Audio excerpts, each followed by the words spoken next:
Hi guys, this is Forearms Gamers here, and I'm Jacob, and Chris isn't here today because I'm doing my own little commentary here, and I'm going to do it over one of my most anticipated games of this year. And I've got Modern Warfare 3 coming, and I've had Battlefield 3 already, both of them being fantastic, but one of the most fascinating games at the moment that I am most looking forward to, even Modern Warfare 3 coming out this Tuesday, is in fact Skyrim. And I thought, I was doing a lot of, little research into all the little stuff like that, and I thought I would actually go in and I would actually attempt to go in and just find loads and loads of little features out, loads of little things, and I've come up with a whole list of loads of random features, beautiful things that they have done to their game, and I really want to tell you guys all these things. So I might as well get ahead, and I'm going to tell you about all the perks and skills.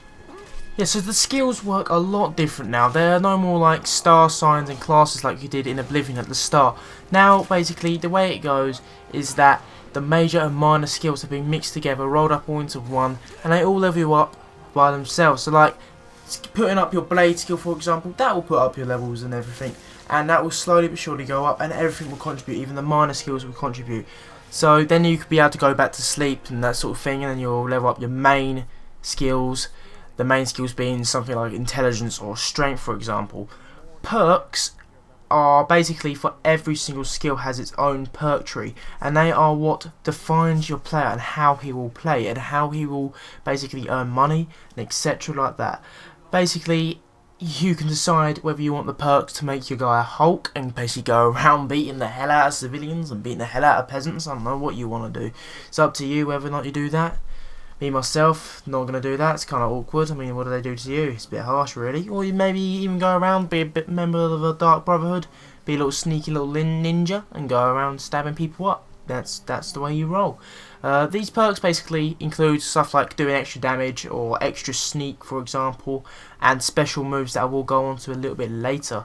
The way the skills work is in this weird constellation sort of thing. I'm not too sure if you see it. I'll put it up on the screen if I can. And basically, it turns your screen up to the sky and you're looking at the stars, and basically as you pick these perk trees, different constellations open up and draw star line sort of things, and it just looks beautiful. The way it's done just looks fantastic. It makes you feel like you're opening up you're making Skyrim Sky, and it's just Skyrim Sky. Basically, it just makes it look absolutely fantastic. The nebula basically is made up of three main parts: the thief, the mage, the warrior. These are the three main ways to play the game, and basically this will define how you play the game in the end, whether you're going to be part of the Dark Brotherhood, Mage Guild, and etc, etc. You won't make decisions so quickly now at the start of the game. You won't have to make that defining choice on what exactly you got to do immediately. You will in fact level up a lot more slower, and you'll be able to make your decisive decisions later on, maybe after about 10 hours of gameplay, 5 hours or something, when you've got a little bit of time into the game and you know exactly what you want to be doing with your classes. There are 18 skill trees, sort of example. There's 18 skills you can do up, and there are 280 perks. This basically represents how much change you can have in your game. Some of these perks come available at later levels, and that basically advances the way the game is played. Now on to the graphical look of the game and the smoothness of it, and I have to say, yeah, if you've seen it, the graphics just look fantastic.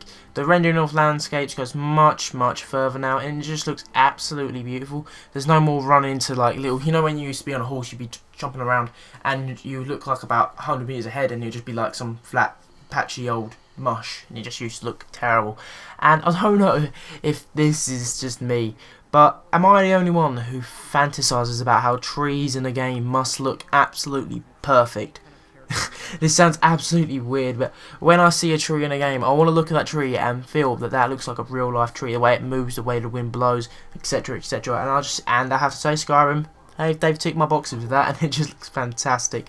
The landscape, by the way, isn't just snow. There are many environments, just like in Cyrodiil or Oblivion. They're like the creation engine as well. The creation engine brings life to towns, and the people in it, they'll do some random stuff like this guy here, a little bit of logging there. He likes to enjoy that logging, and yeah, basically you can work for him at a later date. I'm going to come to that a little bit later.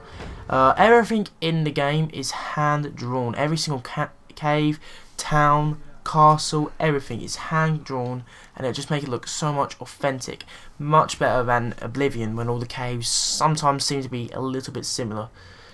The same old 10 races are in the game as Oblivion: the Bretons, the Imperials, basically humans, and etc, etc. And basically these guys have much better facial features. As you can see from the little faces passing on the screen right now, they just look absolutely brilliant. The animations of the characters as well just look so much more fantastic. The whole town comes alive, like I said about the jugglers, the people walking around, they will interact, they will like go around you, they will fight or something in the streets. It's a lot better. It just looks a whole lot better. And the Radiant Stories, this system is basically like a random quest system, but according to Todd Howard, the executive producer of Bethesda over this game, they will not be so random as you think, like as in like you just random go over there, there's no purpose to it. They will come in with a purpose, and I think they will come in the form of a job, like the lovely little logger man you saw earlier. Maybe go collect wood for him or something. And now on to the bit that all of you are probably looking forward to, and it's the killing. Everyone's got to love the killing. That's the main reason you play a game, isn't it? So basically, in the last game, you have to say, it wasn't really the best system. It just looked a bit basic, swing. But to be honest, back in 2005 when it came out, it was bloody fantastic, let's be honest. But now, you need something better, and they have done a lot better. They have the new creation engine in the Bethesda games now, and the whole new physics of the world and the whole new graphics just makes it look a lot better. It makes killing feel absolutely beautiful, and no psychopathic sort of problems there at all. So basically, if you hit a guy in the arm or something, he will fall back, his arm will go flying or something. If you hit him in the face, he will fall over like that. And if you hit him in the legs, he will just fall over and be like, what the hell's going on? Basically, the impact system will work perfectly, much like the Rage impact system, if any of you have seen that. Quite fantastic. Finishing moves, basically, this just looked absolutely wonderful. Instead of just a little swish swash, cut him open, he's dead, he's on the floor. Now you will literally just go up, stab him, you'll slice his neck, you'll kick the dog in the face, break his jaw, whatever. It just looked absolutely glorious. And also, there's the calls. Now, I don't quite know what it is, but you're like a Dragonborn or something, I have no idea. And you somehow learn how to speak dragon words. You do this by summoning souls or some sort of thing like that. But basically, all it does is just make you epic, and you do the thing in the trailer that absolutely, I'm going to show it to you, looked absolutely beautiful. You just cast a shower of thunder, and it just absolutely blasts everyone on the battlefield, and it looks absolutely fantastic. Maybe even some flying might be in there, that would be absolutely beautiful. Spells, oh my god, they look absolutely so badass that it's absolutely outstanding. And I can't wait to be able to just hold 2 spells in my hands and just blast people away. That's another thing I'm coming on to as well. The dual weapons just look absolutely beautiful. You can hold a sword in one hand, a spell in the other, and then you can just actually blast away. You can hold the basic shield and sword, whatever you want to have. But me myself, I think I'm going to be going towards the 2 spells, because you can put them together and you can make one BR spell. It just looks absolutely fantastic.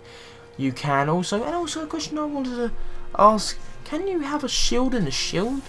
Now, that would be quite interesting, wouldn't it? I'd love to see how that would turn out. And on that note, I will be ending this commentary right now, and I hope you've enjoyed my little rundown of new things in Skyrim, and I hope you enjoyed my little personal opinions, my personal problems I probably have with Skyrim, including the trees. But I've been loving looking at this content and looking at how good this game is becoming, and I hope you are excited as me. I hope you've enjoyed this commentary. And also, actually, I want to ask you a question. Could you possibly comment below and tell me what race to start as, how you want me to play the game? Because I will do that, and I will play the game in any way you want me to play.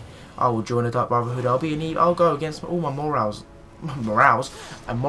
and kill civilians as you do. Do you want me to do that? If you do, kind of weird, but it's up to you whether you want to do that. Hope you've enjoyed it. Peace.